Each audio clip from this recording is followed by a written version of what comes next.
Former Vice President Joe Biden leads a new Iowa poll of potential 2020 Democratic candidates. Sources tell CBS News he is preparing for a presidential run. One of the people he is talking to about his plans is Senator Chris Coons. In 2010, the Delaware Democrat won the seat Biden had vacated.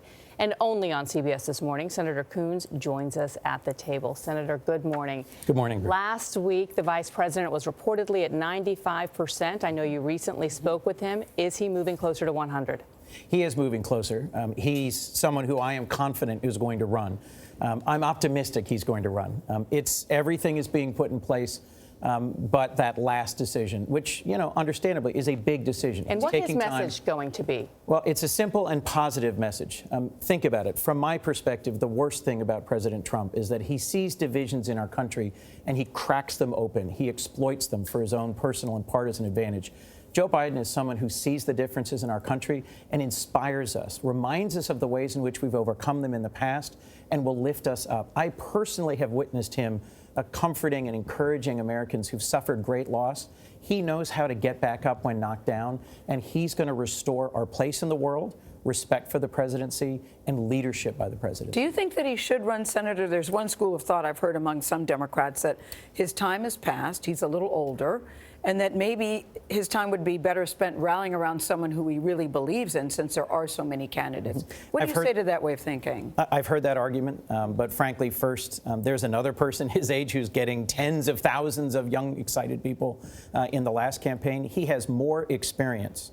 He has more experience both in the Senate and as vice president, in the executive and legislative, than any other candidate running, arguably than all other candidates combined. And we don't need someone who's doing on-the-job training. Does experience matter? Because we have a president who had no political experience. And we've seen the consequences. Having President Trump, someone who never served either in the military or an elected office as our president, has had real and negative consequences.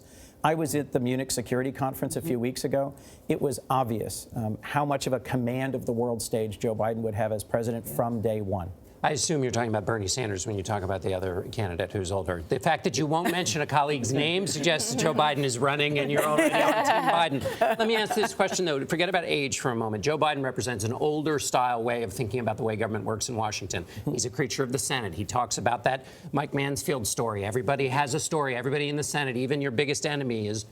The Senate's different than that now. A lot of people in the Democratic Party believe that whoever runs for president is going to have to run not as a kind of let us reason together, but as somebody who's going to bring it hard and tough to Republicans. And Joe Biden is not that kind of Democrat. That's right. And we'll see. We'll see whether what it takes to win in the states we lost last time is someone who is a hammer and tongs far-left Democrat, or someone who actually speaks to middle America, who connects with the struggles of average daily working Americans, and who comes across as someone who is listening to and cares about them.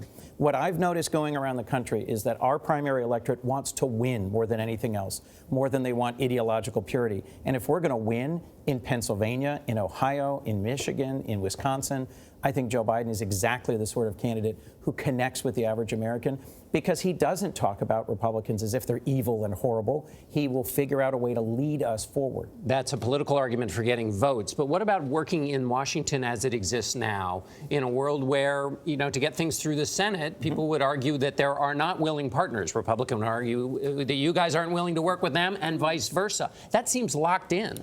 That's exactly what's wrong about a badly broken Senate. And I think someone who understands sort of what's the deal point, how to move something forward, is more important for us than someone who can just give a great and prophetic speech but has absolutely no idea how to pass legislation. Let me ask you two important questions. First, in his confirmation hearing for Attorney General, you pressed William Barr on how he would handle the special counsel Robert Mueller's report when it was completed. Have you seen or heard anything since then from the new Attorney General related to how that report will be delivered and or shared? No.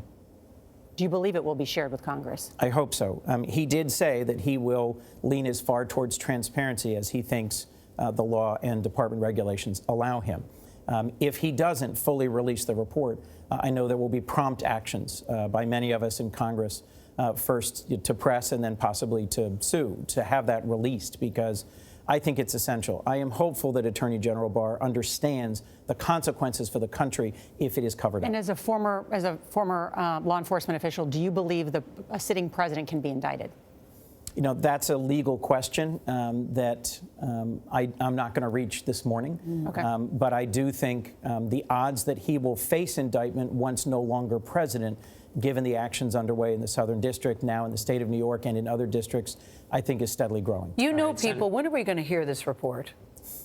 I don't know exactly when we're going to hear this report. I frankly believe it is imminent. Okay. All right, the gentleman's time has expired. Thank you, Senator. Thank you.